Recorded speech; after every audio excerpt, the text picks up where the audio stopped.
प्रश्नावली 3.5 वज्र गुणन। एक छात्रावास के मासिक व्यय का एक भाग नियत है, फिक्स है, वो नहीं बदलेगा कभी भी।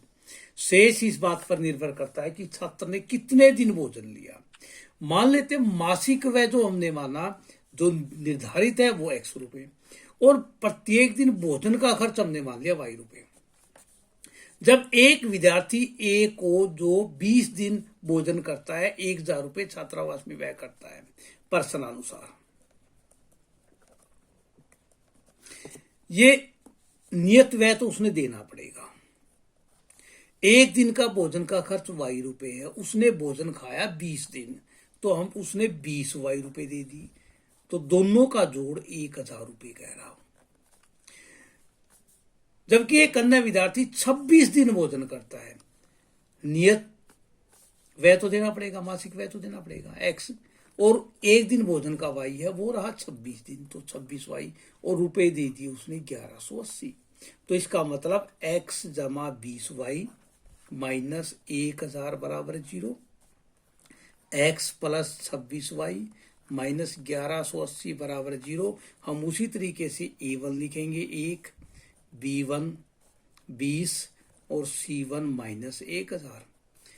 a2 का ये b1 c1, a2 b2 और c2। वज्र गुणा में हम करते थे, यहाँ x लिखते थे, यहाँ y और यहाँ एक b1 b2 से शुरू करते थे हम, 20 और 26।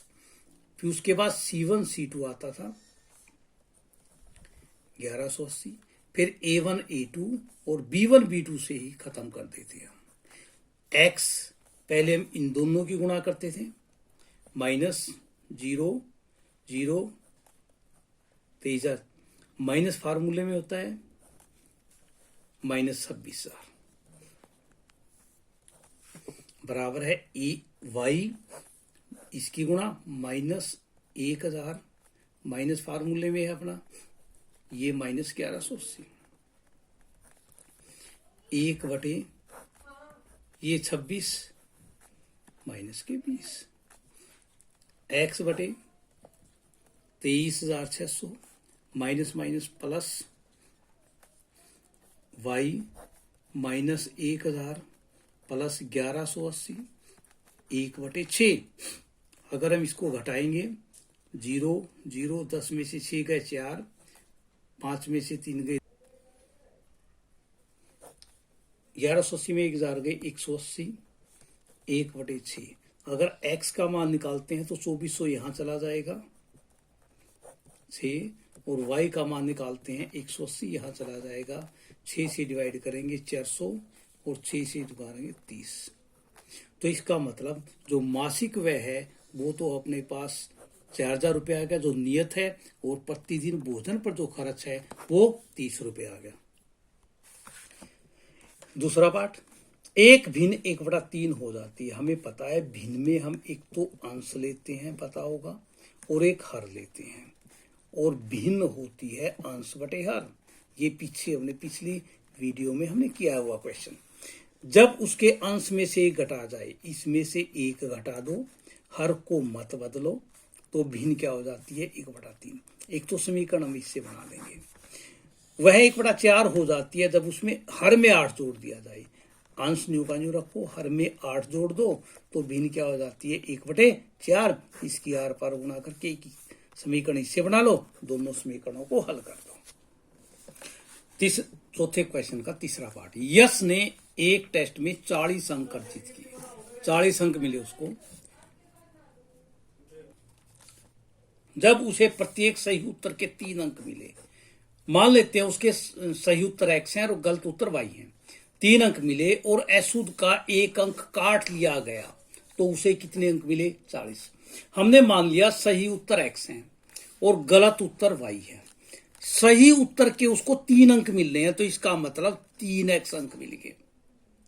गलत का 1 अंक काट लिया, तो गलत y क्वेश्चन थे, तो 1 y, इसका मतलब y काट लिया, इसका मतलब घट गया, और उत्तर उसको अंक उसको मिले 40। दूसरी स्थिति में यदि उसे सही उत्तर के 4 अंक मिलते, 4 अंक मिलते तो इसका मतलब 4x अंक उसके सही हो गए। अशुद्ध गलत उत्तर के 2 अंक काट लिए गए, एक उत्तर के गलत के 2 अंक काटे, वाई उत्तर हमारे गलत हैं, तो कितने अंक काट लिए? 2y। और कितने अंक हमने मिल गए? 50। हम इसको लिख सकते हैं 3x घटा वाई घटा 40 बराबर है 0।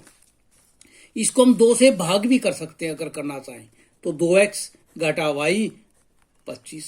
तो दूसरी समीकरण होगी 2x घटा वाई घटा 25 बराबर है 0। इसमें पहले हम वजर गुणा से x और y का मान निकाल लेंगे। उसने ये पूछा है टेस्ट में कितने परसेंट है।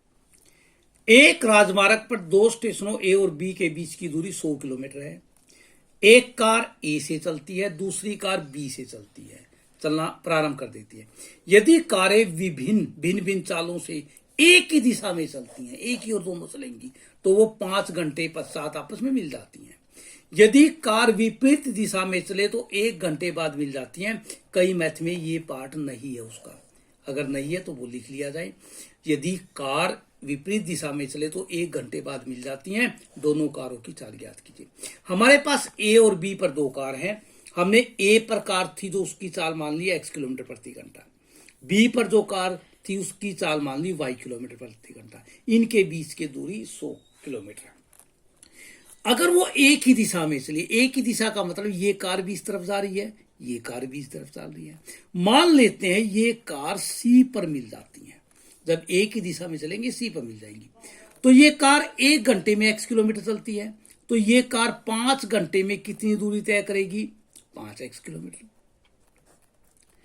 ये कार यहां से चलती है, 1 घंटे में y तय करती है किलोमीटर की दूरी, 5 घंटे में 5y तय करेगी। दोबारा फिर देख लो, ये कार ए से चलती है और x किलोमीटर प्रति घंटा चाल है, एक ही दिशा में चलती हैं दोनों। मान ले वो सी पर मिल जाती है, तो 1 घंटे में x दूरी तय करती है x किलोमीटर, 5 घंटे में 5x दूरी, यहां से यहां तक 5x दूरी होगी। और ये कार यहां से चलती है तो 1 घंटे में y है, तो 5 घंटे में 5y। अगर मैं इस 5y में 100 जोड़ दूं तो किसके बराबर होगा? 5x। तो 5x दूरी किसके बराबर होगी?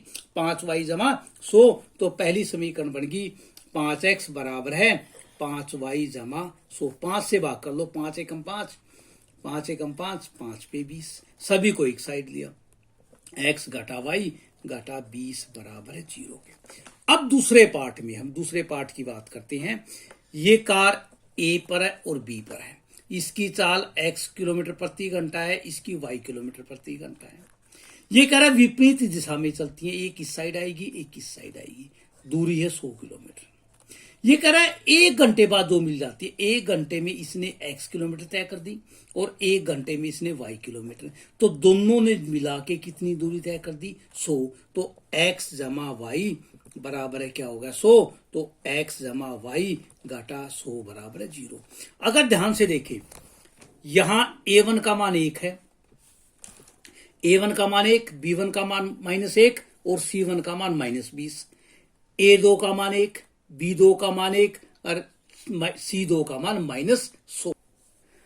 a1 b1 c1 a2 b2 c2 x, इन दोनों की मल्टीप्लाई करेंगे हमारे पास 100 आ जाएगा, माइनस इन दोनों की मल्टीप्लाई करेंगे -20, y इन दोनों इसकी दोनों की गुणा करेंगे -20, माइनस फार्मूले में है -100, 1 बटे इन दोनों की गुणा 1, इन दोनों गुणा 1 आ जाएगी। अब इन दोनों की गुणा -1, x बटे 100 जमा 20, y बटे -20 प्लस 100, 1 बटे 1 प्लस 1, x बटे 120, y बटे 80, 1 बटे 2, x का मान निकालना है 120 बटे 2, 120 यहाँ चला जाएगा 60, y का मान निकालना है 80 बटे 2, 40।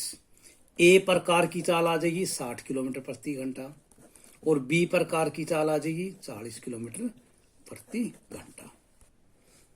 पांचवा पार्ट, चौथे क्वेश्चन का पांचवा पार्ट। एक आयत का क्षेत्रफल 9 वर्ग इकाई कम हो जाता है यदि उसकी लंबाई 5 इकाई कम कर दी जाती है और चौड़ाई 3 इकाई बढ़ा दी जाती है। यदि हम उसकी लंबाई को 3 इकाई और चौड़ाई को 2 इकाई बढ़ा दें तो क्षेत्रफल 67 वर्ग इकाई बढ़ जाता है। आयत की विमाई, विमाई का मतलब लंबाई और चौड़ाई।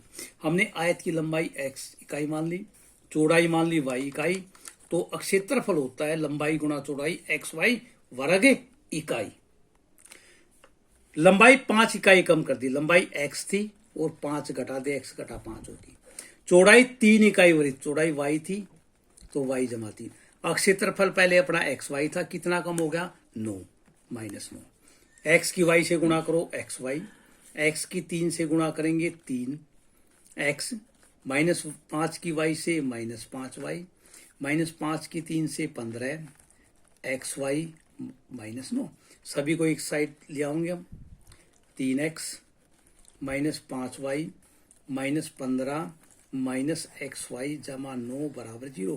xy से xy, 3x घटा 5y, 15 में से 9 गए -6 बराबर 0।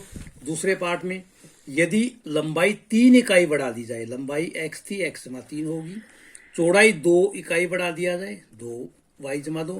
क्षेत्रफल पहले xy था, ये 67 वर्ग इकाई बढ़ गया।